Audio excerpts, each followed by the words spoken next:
minute. I'm going to start in 1 minute. Let me simply get all the settings done. There we go. So I think I see everybody. If you see me, if you're on any platform, put a message out that you see me so that I know that it is actually broadcasting and I am not talking to myself. Not that I would mind talking to myself if that was the reality. How are we doing? How are we doing? Is anybody here? Is anybody here?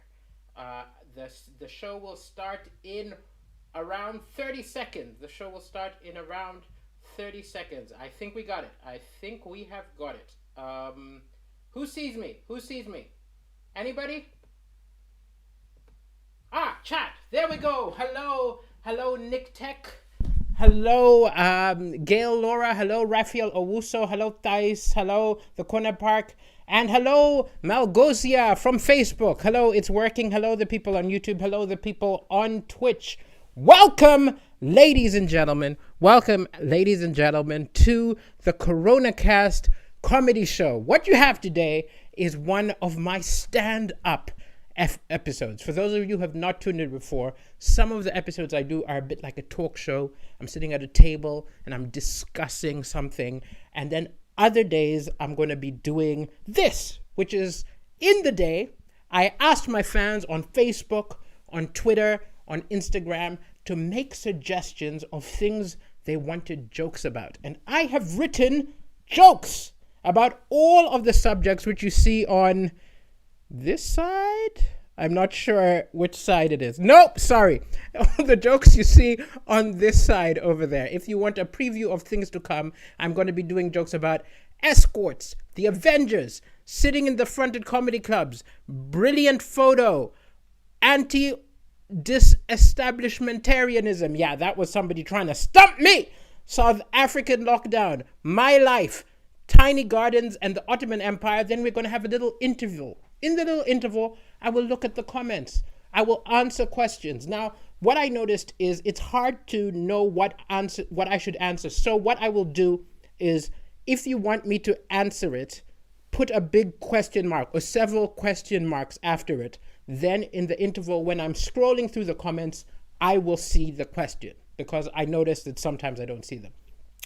After the little interval, it'll be like a 10-minute break, we're going to have a second half of the comedy show where I'm going to do jokes about prisons under lockdown, food, This Man is Genius, IT consultant, Boris Johnson's hair, UK weather, football, musicals, and dogging if you are blind. So strap in, we've got a great show. It's been a good day. Before I even get to the jokes, I'll say it's been a good day. I've done a lot of writing today. I've done some admin today. And then at 8 o'clock, surprise, surprise, I heard all kinds of hooting of cars and all kinds of people clapping, and I stuck my head outside the window. I didn't know there was like a national applause, like round of applause for people, doctors and nurses in the NHS who are working hard to try and stop the coronavirus, which was so lovely. So very thanks to them. Actually, my brother is an infectious diseases specialist who's on the front line in Liverpool working hard. So to him and everybody, a big round of applause from all of you and from me. Thank you so much. Thank you so much. So let us get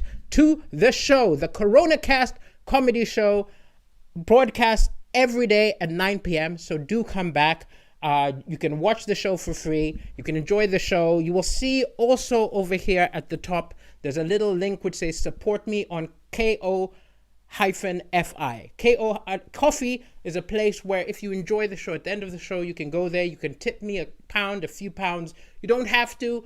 If you enjoy the show and you have no money, just tell your friends, say you enjoyed it. Just if it makes you feel better, I feel I'm doing my job. But if any of you want to contribute toward me buying toilet roll, coffees, getting a new, better camera, whatever I decide to do, if this becomes more and more months than just one or two, please do support. But, at the end of the day, I would rather you are here and laughing. Okay, so let's get started with the suggestions. Before I do the first suggestion, I'm going to do one of my old jokes. One of my old tried and tested jokes from my special What the African Said, which is actually available free on my YouTube channel and you can watch it later. It's a professionally filmed DVD. Now, somebody just complained. Somebody just complained on one of my videos and said, why does he keep repeating old jokes? And I know I could just go into the new jokes which I wrote this afternoon. But what you non-comedians might not understand is, especially when there's no crowd in front of you, you don't necessarily feel funny. And when I do an old joke, it just gets me back into the stand-up comedy rhythm, right? It gets me into the rhythm, and then we can move on to the next joke. So this is my old joke, which I will do, and I will also do an old joke at the end of the show. The old joke which I am doing is called Don't Drink, right? And it's based on the fact that I do not drink alcohol. What you see me drinking here right now, this is water flavored by some Barocca to help me fight the COVID. I don't drink alcohol. And I never realized until I moved to the UK that this is a personality flaw. Because the absolute and total horror when English people find out you don't drink, they're like, you don't drink? What's wrong with you? You've got all these macho guys saying, you don't drink? Are you gay? Are you gay? Hey! I sleep with women better than you. I'm sober. I can find what I'm looking for. And I've never been tempted to drink. When I look at someone drunk, I don't think to myself, wow, that's what's missing. If I could only piss myself. But I get into moral dilemmas because end of the night, I get into moral dilemmas. End up chatting up a woman who's been drinking.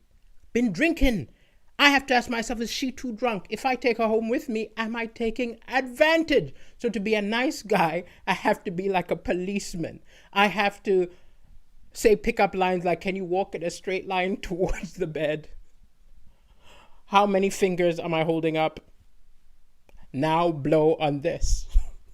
Now, what happened in the middle of that joke is I made a little mistake. I looked at the comments mid-joke. I got distracted by the comments and I didn't do my joke properly. That is hilarious. I know now what I'm going to do is once I get to the actual jokes, I'm going to close all of the comments and then I'll open them again in the interval. Or we may have that happening again where somebody's comment throws me off. So let's get started with the suggestions. We're going to start off with a suggestion from @Marcus Thornton. I don't know if you are in the room or you're going to watch it later. This is a suggestion from Marcus Thornton. So he wanted a joke about escorts. Now, an interesting thing you might not know is that for this joke, I went into a little bit of research because thus far in my life, I have not had to order an escort because I am still young enough that I can go to a club and try to impress a woman the old-fashioned way with jokes. That is why I am funny. It is my pickup technique. So it's a world I don't know a lot about, right? So I did a little bit of research. I had to go on Google and search escorts. You guys are making me sick. If anyone gets my computers, all the searches because of this Coronacast Comedy Show is sex dolls, escorts. People are going to think I am just lonely and trying to fill up the void. I am lonely, but I'm not paying no money. So essentially, I found a website of local Manchester escorts. And I got to tell you, I was like, I didn't know what to do because I wanted to do a little research and I wanted to speak to someone. And I thought to myself, I don't want to call them because that is almost toying with them because they would think that I'm a client. But then as I opened their website, this little message box opened. It was actually an amazing website. And this little message box popped up and it said, welcome to our site. If you need help, simply reply to this message. We are online and ready to help. How helpful. So I messaged this fellow. Hi, how are you working around COVID? Are the girls still meeting men? Are men just watching them and jerking off? I was genuinely curious. And the man replied, hi there. We are not even doing non-contact in-calls, and men would have to still be in the same room as the women. We are in the process of setting up a webcam page for the girls. Thank you. I was really surprised. I did not expect to have such social responsibility from a brothel, guys. It's very inspiring, isn't it? They are working harder to safeguard us than some dumb people you see walking down the street openly flaunting the social distancing rules. So that was my very, constructive little chat with the escort service. And also, I didn't tell you this, but their website, as I said, was so impressive. Now, you might not know this about me, but in university, the first thing I was studying was computer programming. I wanted to do web design so I can appreciate a good website. Now, I know that probably sounds to you like back when people used to watch Playboy and say, I'm only watching it for the articles. Yes, I legitimately was appreciating the website design of the escort site. And I just started clicking on things, right? I started clicking on all sorts of things, and they had a section for recruitment, they had a section for booking, but the one which surprised me, the one which I was not ready for at all, was they have got a section for reviews. Who reviews escorts? Like it's something you order on eBay or Amazon? But I'm way too curious. I clicked them, and these are some of the reviews that came up. Review of Kim. Kim, you are a dream, 5-star. And then underneath it, there was another review. Kim, not original enough, easy positions, 1 star. And I immediately realized that chortle Steve Bennett has been hiring prostitutes. That's a little joke for any comedians who have happened to join my stream. Okay, let us move on to the next section. I'm going to just open the stream to check everybody is getting the jokes. Everybody's be able to listen. Yesterday, people could only hear it in one ear. I talked to someone who knows about tech, and is that fixed? If you're using earphones, can you hear me in both ears? Okay, excellent. Let's move on to the next suggestion. The next suggestion came from at Jake Dories, and he wanted a joke about the Avengers. Now, what's interesting about the Avengers comic book is it's been around for decades. It's been around for decades. And when I was growing up, as when a lot of you who are older were growing up, being into comics was something you were ashamed of. It was something you were bullied for. People called you a geek. It wasn't cool at all. And it's so odd that the thing which people used to be bullied for has become the dominant culture, right? It's become the dominant culture, smashes box offices. Avengers Infinity War, Avengers Endgame, smashed all the records, made the most money, the most popular. Like, Avengers has become cool. That geek stuff has become cool. And I just wish that there was a system. Somehow there was a system that people who were ex-bullies, who bullied people for loving comic books, were somehow identified and not allowed to watch Avengers. Wouldn't that be brilliant? If someone's like at the front door of the cinema, he's paid his money, he wants to go in, and they just have some kind of database and they say, oh, hi, sorry, you're not allowed to watch this movie. And he's like, why? They're like, July 1988, you wedgie the specky kid, no entry. I think that would be wonderful. That's more wishful thinking than a joke, but I love it. Let's move on to the next one. This is a suggestion from at Benjamin Samuels, who wanted a joke about the pros and cons of sitting in the front row of a comedy club or a concert. And I always find this one funny because so many people are terrified of sitting in the front row of a comedy club. I did a show in Southampton, UK for people who worked for the army, right? People who work for the army, and they were terrified of being in the front row. And I'm like, wait, you've been in the front lines with missiles from the ISIS coming at you, but you're terrified of Daliso Chaponda? It's so odd, right? But there's also a second thing. There's a cultural difference. Which I noticed. When you're in the UK, people hate being at the front. And in fact, the VIPs sit at the back. Right? If you go to Live at the Apollo or something, the VIPs are always in the boxes at the back, like they're at the boxes far away, not touching the groundlings, not touching the commoners. But then when you do shows in quite a few African countries, this happens in Nigeria, in Kenya, in Malawi, the thing you will notice that the VIPs sit at the front. They insist they sit at the front because they want everybody to be able to look at them and know we have money. We paid to be at the front, huh? You can see, huh? We paid our money. We are VIP. And if you paid even more, you sit front row because you're like, I am VIP. No secret VIPing in Africa. Okay, that's next one.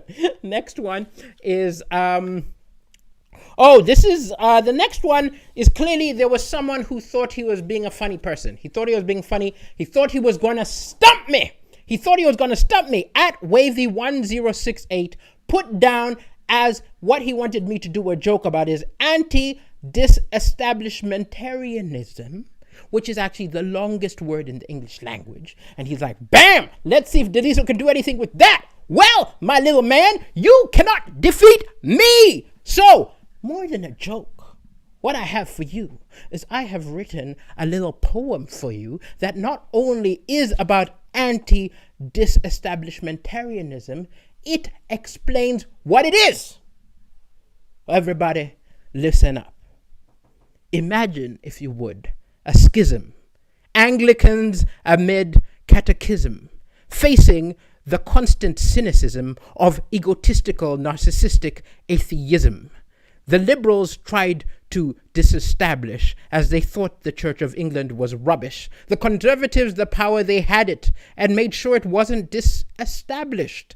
That explains anti-disestablishmentarianism, and COVID-19 can give you pulmonary embolism. Boom! In your face, wave it! Thought you could stump me? Try again tomorrow. Okay. I enjoyed that one way too much, just because people always think, oh, I missed one. I can't believe I missed one from my favorite person in the world. Oh my Lord. Okay. So at Karen Y, I won't reveal her surname as she prefers to be anonymous, but had put brilliant photo. Now, I realized that possibly she was just referring to the photograph which I used when I was asking for suggestions. But at the same time, it could be a suggestion. So I decided to talk about this because I think right now, I was looking at myself in that nice photograph which was taken in a studio, and more I am not looking like that. And I think it's happening to a lot of us during this lockdown, is that you don't necessarily take care of yourself the way you used to. In fact, the only reason I shaved and look half presentable is because I knew I was going to be broadcasting this. If this was audio only, I would be totally haggard. There would be stains on my clothes. And I was talking to a woman who said, I was talking to a white woman, a friend of mine, and we were talking, and she was saying, oh my Lord, I'm not taking care of myself right now. I have no motivation. And I'm going native, right? I don't think she knew that in like old school slang, going native was what white people referred to if they were sleeping with a black person. But, as soon as the lockdown is over, I'm going to show up at the front door and say, are you serious about that going native thing? Because I am available. Okay. No, but honestly, I think it's so interesting how you don't necessarily have to look presentable if nobody's going to see you. In fact, even me, like I look presentable from the neck up to here because that's all you see. Like below here, I'm like, I'm not groomed at all. I'm like a 70s porn film. Africans love the bush, the jungle. I messed up my own gag. It's meant to be Africans love the jungle. Okay, I failed at that joke. Let us move on to the next one. The next one is at which one? South Africa lockdown. So this was all of my notes are out of order. So just so you know, ladies and gentlemen, after I do this show, which is the live stream, I edit it. I edit it before posting it on YouTube in a permanent fashion. So if any of you get irritated by my going on tangents and my stumbling over things and making technical problems, you can wait and get the edited version, which goes up probably every morning. Okay, but here we go. So at Ntombi Nomkosi Tabete, I hope I said her name right, said she wanted a joke about the South African lockdown. So people of the world, you might not be aware that right now South Africa has gone under a 21-day lockdown. And it's one of the more extreme ones, because like the UK lockdown, it's a lockdown, but at the same time you can leave your house once a day to exercise, you can do a few things like that. The South African one has public gatherings prohibited, movement between metropolitan and district areas is prohibited, and you can only, if you are going to the pharmacy, the police can stop you and ask to see your prescription. They're like asking to see your papers. And this is all really kind of like draconian and extreme. But there's one bright side. I am sure there are a lot of black people in South Africa laughing and saying, now you know what apartheid felt like? Can't move from district to district, have to show your papers. Enjoy it, man, enjoy it. Next. The funny thing about this is because there's no audience, it is entirely possible you could just be shaking your head at me. Nobody's laughing and you're just watching this like, let's watch this comedian gradually lose his sanity. But hey, at least I'm having fun while doing it. So we go on to the next one, which is a very interesting. So at Patrick Muck something.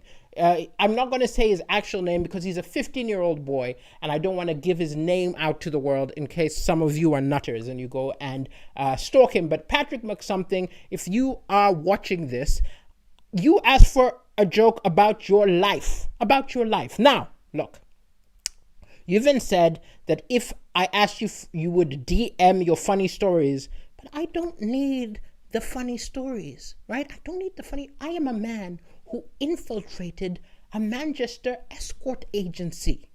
I can assess your life just by looking at your pictures. So I went into his Instagram and looked at his publicly shared pictures, and it painted a portrait of at Patrick McSomething's life. In one picture, I saw a picture of him holding 2 rolls of toilet paper. Clearly, this kid is hoarding. Instead of taking 1, he took 2. This kid is dangerous. Next one was a picture of at Patrick McSomething holding an album of the Notorious B.I.G. And I was like, oh, this kid is a thug. This kid's a thug. We've got a thug. And then we keep going.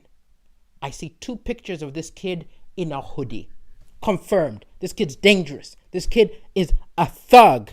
And then the most troubling of all things, I saw a picture on August 11, 2019 of this little kid, Patrick McSomething, celebrating while eating a burger.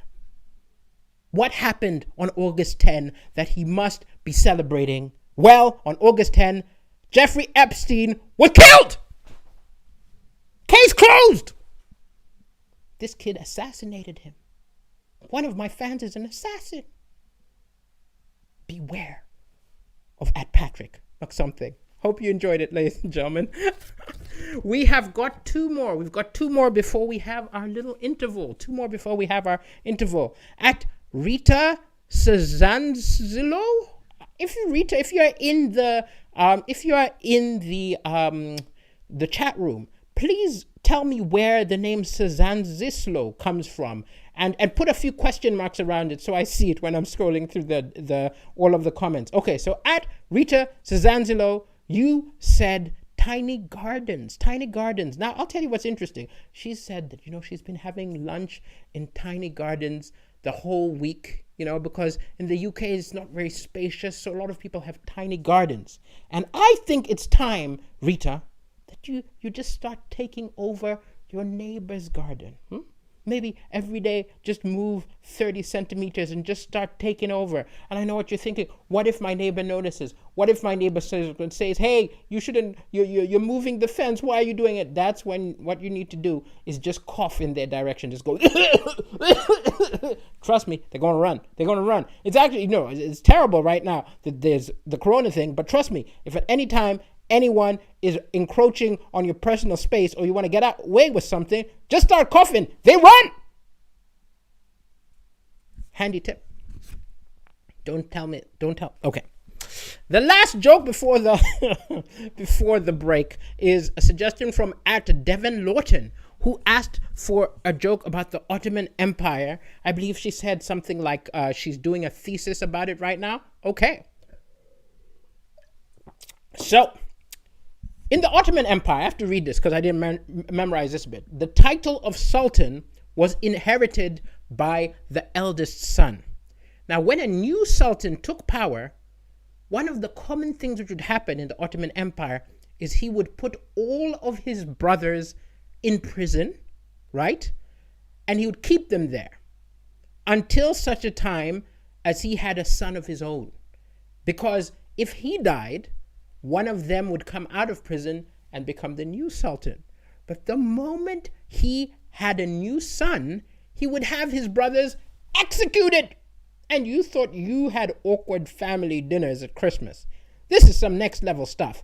Also, can you imagine if you're one of the brothers, you are in prison, and your brother's wife, the king's wife, gets pregnant, and you're there thinking, okay, he could die, and I could be the new king. Or if his wife has a son, I'm dead. Oh my Lord, you would just be looking, and this was before they could do gender tests. So for that whole 9 months, you'd just be going like, oh my God. It would be like a really, really extreme game of deal or no deal. You'd be like, what's in the box? What's in the box? I hope it's a girl. And that's my Ottoman Empire joke. So that has been the first half of the Coronacast Comedy Show. Build Your Own Comedy Club edition. Jokes from audience suggestions. Let us go to the interval. I am drinking, as I said, a little bit of water with Barocca to help me fight the COVID-19. If any of you are only here for the jokes, now is the time when you can go to the bathroom. Now is the time when you can, go for a smoke. Though I don't recommend that right now because it's a lung thing. But either way, whatever you want to do to unwind, now is the time to do it. Because for the next 5 to 10 minutes, I'm just going to be answering chat. Okay, so let's start at the beginning. There have been quite a lot of comments. I will answer questions and comments. Let's see. Thais says, wrong side. I'm on the wrong side of what? I think I'm on the camera. Okay, well, I don't know. So Julius Watera says, escorts have no customers now, and many of them have no option than GoFundMe. How do you know so much about escorts, Julius Watera? Are you a frequent customer? Are you one of the people who has got frequent flyer miles with the hose? Hey man, you better go fund them. They do a valuable service. Okay. Celeste asks, have you been recognized outside of Great Britain? If so, were you surprised? I've been recognized all around the world. I didn't realize when I did Britain's Got Talent that its reach was so far. The most bonkers one was I went on a holiday to Mauritius, like a romantic holiday to Mauritius, and all of the staff at the hotel recognized me and were asking me to do like a show. It was crazy. It was amazing. And it's a privilege. I love having this audience. I never had it for years. Okay, here we go.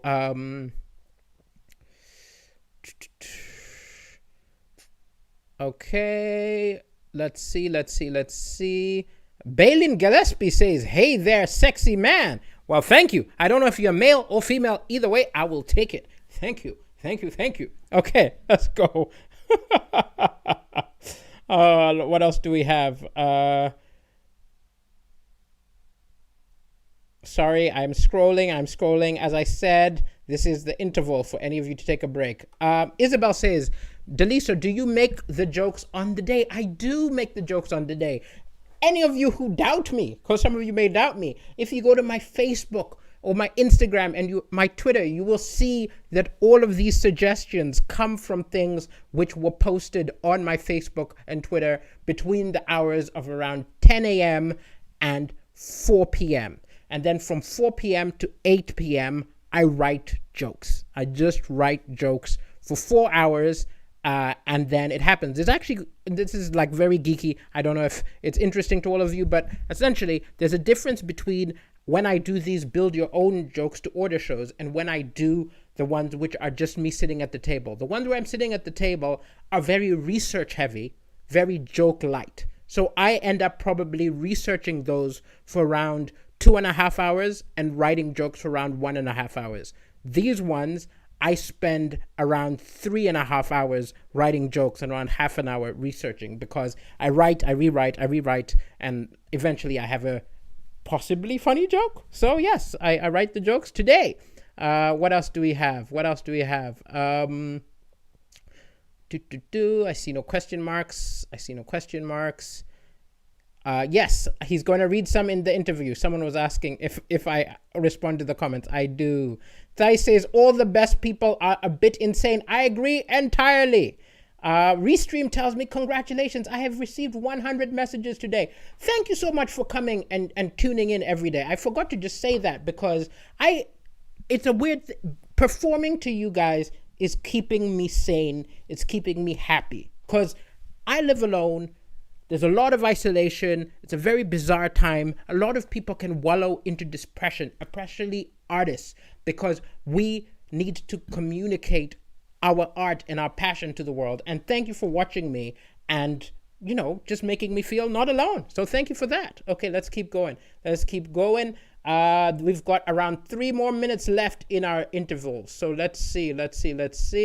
My sister, Isabel says, my sister is in year 7 and she came back from a ski trip in Italy, and the other kids were teasing her, saying she has corona. So she responded by coughing on them. Wow, she's pretty dangerous to do that. I mean, but bullying is never acceptable. I don't know but she defended herself using her wits. Okay, what else do we have?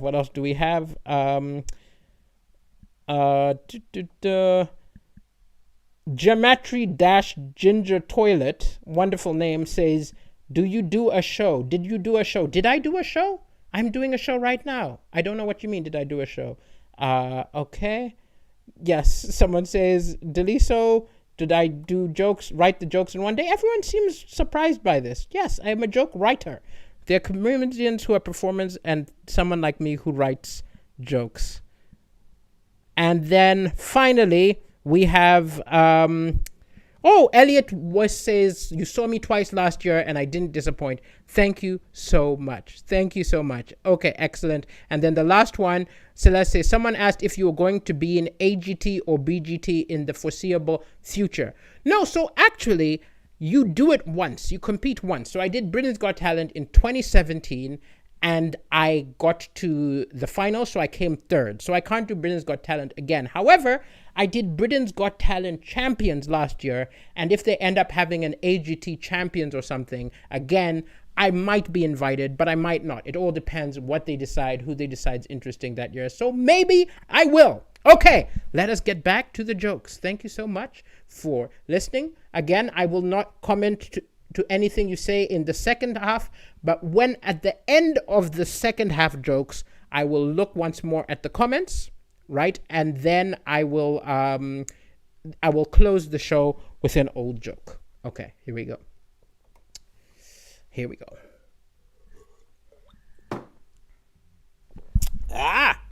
go. So, somebody whose name I did not write down. Oh, I was shouting out the people. I clearly didn't write down who it was, but somebody wrote they wanted me to do a joke about prisons under lockdown. Now, this may seem a little bit redundant to some people. Well, how can you put a prisoner under lockdown?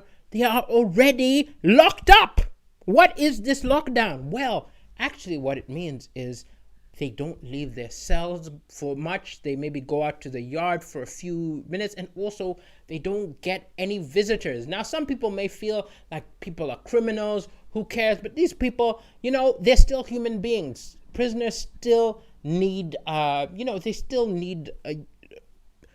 still need human contact in some way. They still need some social contact in some way, just for mental health reasons. Also, people are being rehabilitated. People change quicker if they've got some communication with the outside world, right? So there are many ways in which you can help. And one of them, which I found, which I think is a great idea, is there's a service called writeaprisoner.com, which I encourage any of you to join, because what writeaprisoner.com is, it's like a pen pal system, right?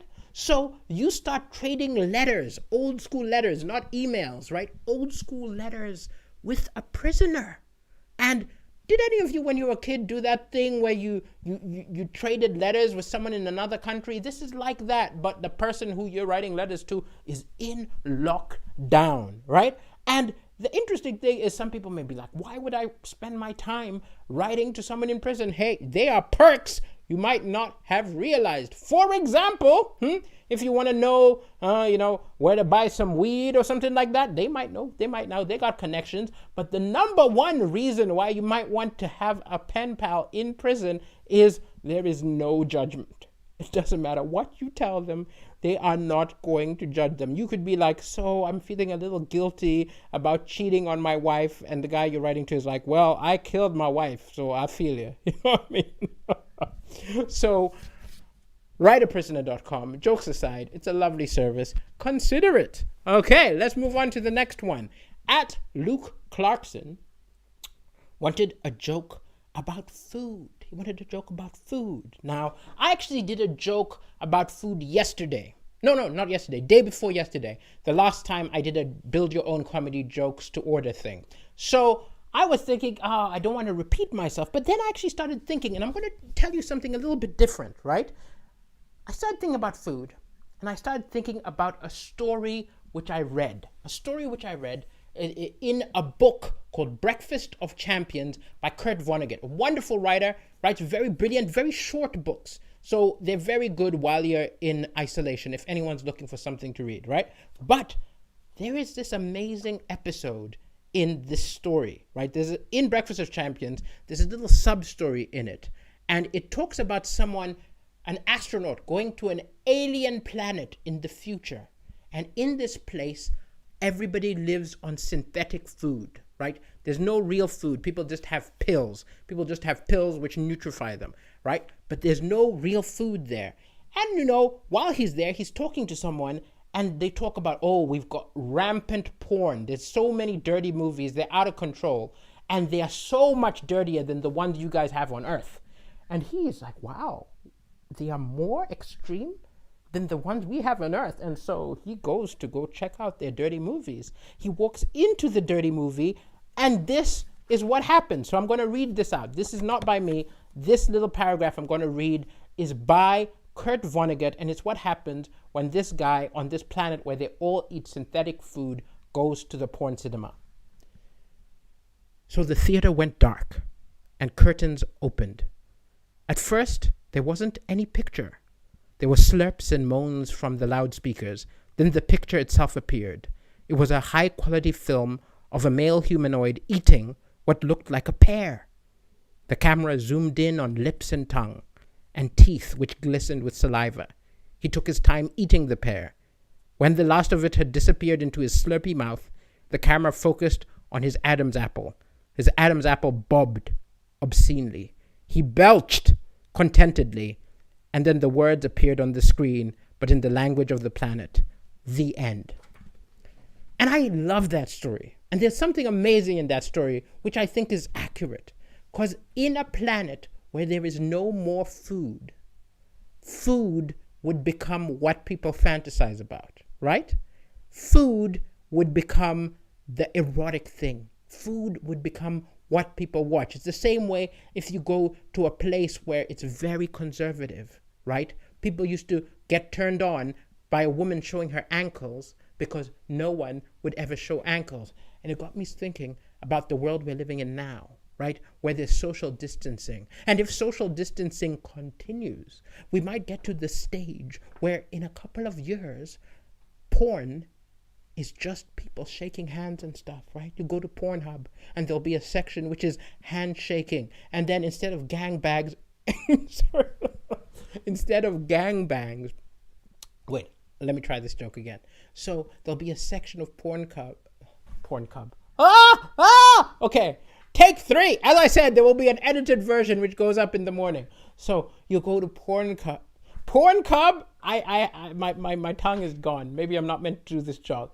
Let me try it one more time. You will go to YouPorn. Ha! You will go to YouPorn, and instead of the normal sex videos, there will be just a handshaking section, and instead of an orgy section, it will be rugby scrums. Just a bunch of people in close connection, and people like, oh, it's so hot. Look at them touch each other.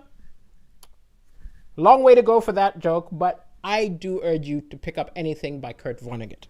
Okay, let us go on to the next one. At Tandur said, this man's a genius. Now realize again, this might not have been a joke request. It was probably just him appreciating my joke writing. And I really appreciate it. Thank you for thinking I'm a genius. But I'll tell you something. I am not a genius. I'm not a genius. And in a weird way, I almost resent geniuses. Let me explain myself. This isn't a joke. This is just me putting a thought out there. Geniuses are people who do it easily. Right? It just comes to them. They're the people who it just spills out of them without work. They're somehow plugged to the universe and they can do it easily. I am that person who works and works and works. Like I said, I wrote jokes today probably for 5 hours, right? I sit down and I sit and work and work and work. And I gotta say that there's a point where I kind of get pissed off at geniuses. I watched Amadeus. I don't know if any of you watched Amadeus. And in it, there's Salieri, who's a guy who works hard and never will be quite as much of a genius as Mozart, who just does it like breathing. And for example, with comedians, I would say, if you look at Dave Chappelle's magnificent, but he's like a genius. It just pours out of him. It's so irritating. While someone like Joan Rivers, right? Joan Rivers used to sit down and work every day for hours and hours. And maybe that's why she's my idol. Because I'm like, wow, that I can achieve. I can't just tap into the universe like Dave. It's magnificent. So from the people who are hard workers of the world, screw you, geniuses. Oh, excellent. Well, thank you for thinking I was a genius anyway. But either way, I fake it by working a lot. So thank you so much. Okay, let us move on to the next one. The next one is at... Oh, don't tell me it's another one where I forgot to write down the name of the person. Well, someone asked for a joke about IT consultants, right? And I started looking into this. And I realized, you know what's sad about the term IT consultants? Is that the acronym IT does not just mean information technology. It doesn't just mean information technology. But they have somehow got the monopoly on the term IT consultant. I think there are lots of other ITs in the world, and they are consultants, right? So what I'm going to do is I'm going to tell you some of the other IT consultants in the world, and I'll give you some of the advice they're giving. So the first IT consultant you could run into, because IT doesn't just mean information technology, is IT is also an abbreviation for Italy. So an Italy consultant right now would say, do not travel here right now. Do not travel here right now. Is kind of depressing. Next one. IT is also an abbreviation for internet troll. Internet troll. So the kind of advice that an internet troll might give you right now is, in all caps, you're not funny. Suck my dick to get funny. That's what that IT consultant would say. Now, an IT also stands for iced tea. The kind of advice that an IT consultant like that might give you is, a slice of lemon brings out the flavor. And IT is also an abbreviation for iced tea, the rapper Ice-T. And the kind of advice he might give is, so ask yourself, who's got the power, the whites, the blacks, or just the gun tower? I don't know if that was funny, but it was very enjoyable to do. Okay, let's move on to the next one. We have got five more, ladies and gentlemen. 5 more before we reach the finish line. I know I said I was going to look at the comments at the end, but I need a little bit of a break. So I'll take a drink, take a swig, and then look at the chats before I do the last 5 jokes. What have we got? What have we got? You saw me in Bournemouth, Emma Russell. I was fab. Thank you very much. Thank you very much. Daddy K says, why do I look like the bishop of an African church? I'm not sure, Daddy K. Do I look like the bishop of an African church? Either way, they're very distinguished people. I will take that as a compliment. Okay. Next, what do we have? It's funny because I'm just assuming it's still broadcasting. Do we still have people on board? Yes. Oh, I've got quite a lot of people here. Thank you so much for being here. Okay, next we've got my friend Rachel Safi says, keeping us sane and happy too. Thank you, Deliso. Well, you're welcome. I will keep you sane and happy at any time you like. Feel free to give me a call. Not everybody, just Rachel. Because she's a friend. Okay, let's keep going. Rachel Owusu says, here in Germany, you can go for jogging. That's great. It's lovely because it's still necessary to leave your house, exercise, keep yourself a bit healthy. It helps you actually fight off the infection to be healthy. I'm doing exercises every day. Jake Doris says, sticking with Avengers talk, who is my favorite Avenger? Black Widow, for obvious reasons. I am a dirty man. I admit it. But she's also cool. Okay, we move on to David Cram says, hey, Deliso, could I do a deep dive into the COVID-19 itself? It would be lovely to put some humor and levity into that topic. Actually, David Cram, if you look back, if you go to my playlist, you will see that this whole Coronacast Comedy Show is about the coronavirus, right? And so if you look at the episodes, they're all something that looks. The first episode, people, any of you who've not checked it out, is about fear and being afraid of the coronavirus. Then there's an episode about homeschooling, which people have to do now. There's an episode about conspiracy theories. It's all about corona. And these ones where I take jokes from the audience are just a break from all the corona talk to give us a little bit of a break. So if you want more about the corona, go check it all out. Check out the playlist on YouTube and you will find lots of corona jokes. Okay, let us see. I've got a few more questions before I do the last 5. Cataclysmic Biscuit says, Porncob is the website that shows erotic corn eating. So true. So very true. And then Thai says, hard work and determination is my mantra for when I'm drunk for some reason. That is very true. Very true.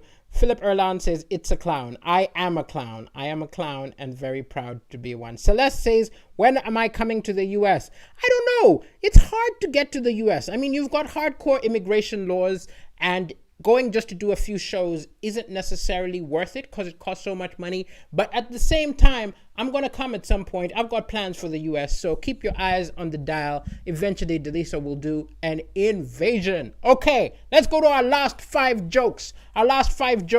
Which were suggested. So at McWaddle said, if Boris Johnson's hair could talk. He wanted to know what Boris Johnson's hair would say if it could talk. Now, what you might know if you look at Boris Johnson is, some of his hair is there and some of it fell out. He's balding like a lot of older people. So I think what the hair he has left would be doing is it would be complaining about his hair that fell out because Remainers and Leavers never agree. Boom.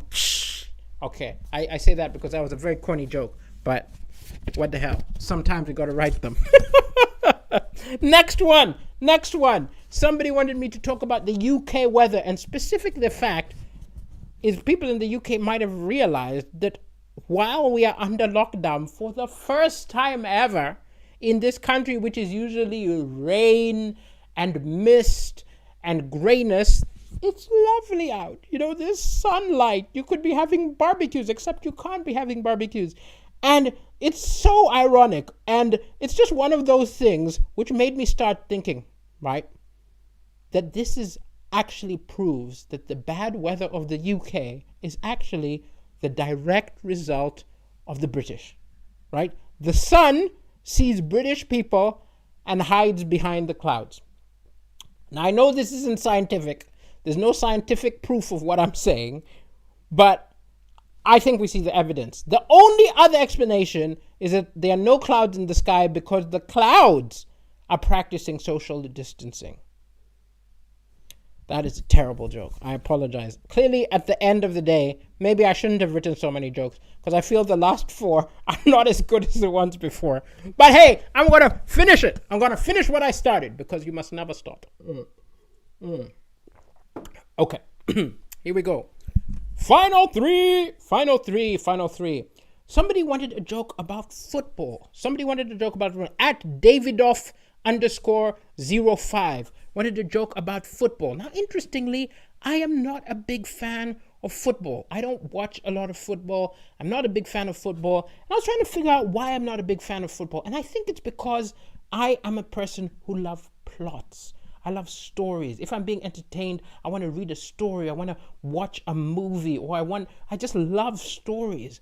And I was trying to think what would make me get into football. And I realized I would need there to be some underlying plot twists that nobody expected, right? Wouldn't it be great if, you're watching football and 2 of the players start falling in love. By the end of the game, they're making out, right? Or if maybe the referee surprise tackled someone, took the ball, and the referee's the one who scored. Or maybe if, David Beckham couldn't play and had to be replaced by Posh. I think that would be great. Now, I will tell you one thing about that joke. That actually is a joke I tried a version of years ago, and it wasn't funny then. I've added some things and removed some things. Tell me if it's funny now, because I still like the idea, even though it doesn't seem to work. Okay, let's move on to the next one, musicals. Now, musicals, I'll tell you what's an interesting thing. I went to Kenton College in Kenya. It was an all-boys school. And because I had a high-pitched voice, well, I say had, listen to me now, I still have a high-pitched voice, right? Because I have a high-pitched voice, right, I always played the women in the musicals. I was always in music. I was always in drag. And I remember there was this really crazy uncle of ours who found out, and I was like, oh, he shouldn't be playing those women. It's going to make him gay. One, there's nothing wrong with that. But also, I was like, I don't see how acting in a female's dress makes you gay. I don't understand his logic, right? But I was thinking back on that time. I loved performing. I loved being in all those musicals. And I remembered something. My music teacher, this isn't a joke, but this is actually just something I'm telling you. My music teacher was someone who wanted to write musicals, right? He wanted to make it as a person writing musicals, like a Roger and Hammerstein or something like that. And he never found any success, right?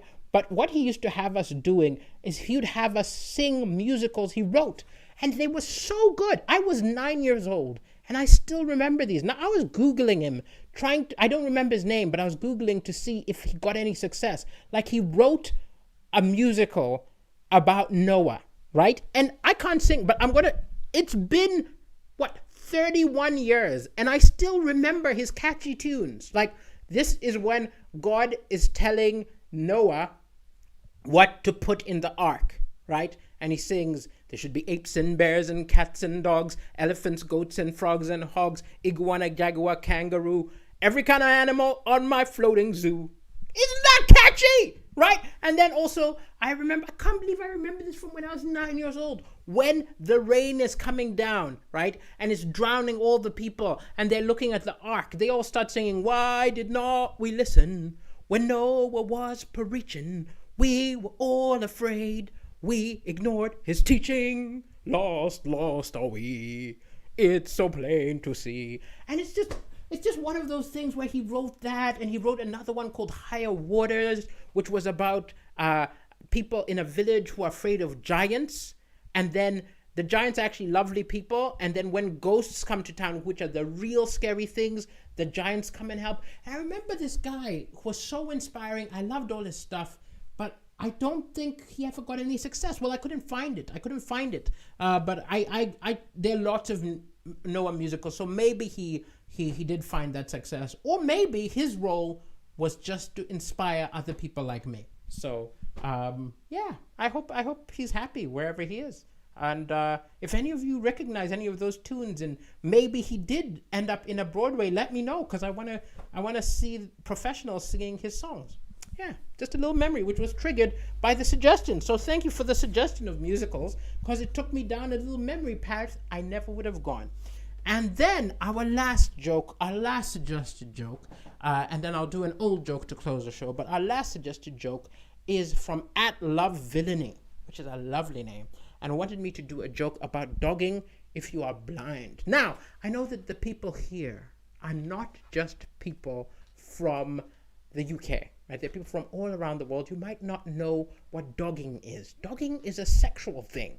It's like an exhibitionist thing. So what you do is you drive to like somewhere in the woods, which is like a dogging site, and you have sex with your partner, like on the bonnet or something like that, and other people come and they watch you having sex. So there's the exhibitionistic people and the people who get off on watching, and that's dogging, right? It's like this very odd thing, and it's very popular in the UK. There are dogging sites in every city in the UK. It's a very British thing, right? So this person's suggestion at @LoveVillainy wanted to know a joke about dogging if you are blind, right? Now, blind people can enjoy dogging too, right? It's very popular in the blind community, right? I did some research. There's some differences. For example, it's not just called dogging. It's called guide dogging or seeing eye dogging.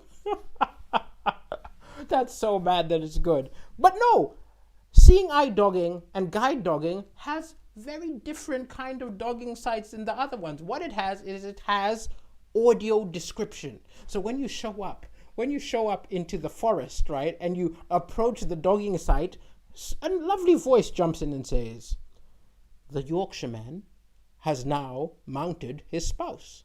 She is clutching the bonnet. Oops. Her hair got caught in the windscreen wipers." And with that, ladies and gentlemen, we have finished. I will do a joke. I will do an old joke to close the show. But we have finished the Coronacast Comedy Show for tonight. We're going to be doing it again tomorrow. And tomorrow is going to be one of the ones where I do a deep dive on a theme. I might do lockdowns. I might do mental health. I might do advice. I've got a few things which are tangentially related to Coronacast, which I might do a deep dive about tomorrow. If you enjoyed the show and you want to support me, please share. Please tell people about this. I'm trying to grow this channel because in the absence of stand-up comedy, I'm trying to build this as an alternative for me in case this drags out for longer than we expect. Also, if any of you have any money to spare, you can support me over there, or it might be over there, right? If you go to ko-fi.com/Delisa you can tip me £1 or £2. If you've got a lot of money, you can tip me a lot more, but it's just a gesture of support. I appreciate you just logging in, and in fact, the most support you can give me is to tell a friend. Thank you for coming down. We're going to get through this together. We're going to keep laughing. Thank you to you. Thank you to the NHS for working so hard. And now, a final joke. A joke which any of you have watched my special, which is on YouTube. You can watch What the African Said for entirely free right now. 80 minutes of my best jokes. You have heard this joke, so don't complain like that man under this. Why does this man repeat his jokes? Comedians, we all repeat jokes, right? We all repeat jokes. And we also write new jokes. So I just did like almost an hour of new jokes.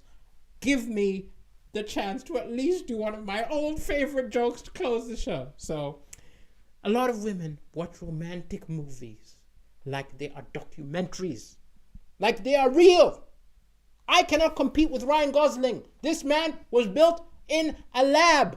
I remember sitting next to a woman. We were watching Love Actually.